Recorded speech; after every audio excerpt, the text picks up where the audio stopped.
এখন আর Bangladesh cricket board এটা নাই, এটা হয়ে গেছে হচ্ছে বাপের দোয়া ক্রিকেট বোর্ডে পরিণত হয়েছে। বর্তমান গণতান্ত্রিক সরকার মাননীয় ক্রীড়ামন্ত্রীর নেতৃত্বে তিনি একটা ইনকোয়ারি বোর্ড করে দিলেন কি কি অনিয়ম হয়েছে না হয়েছে ফাইন্ড আউট করার জন্য।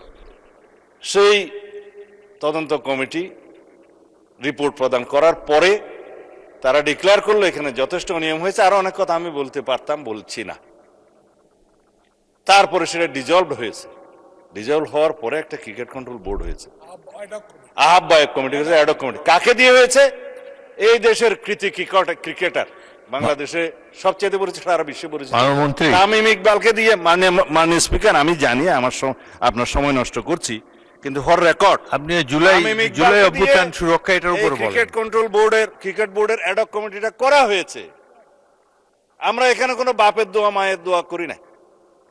এখন এতদিন পর্যন্ত শুনতাম মায়ের দোয়া পরিবহন আছে, আজকে মাননীয় সদস্যের কল্যাণে দেখলাম বাপের দোয়া কমিটি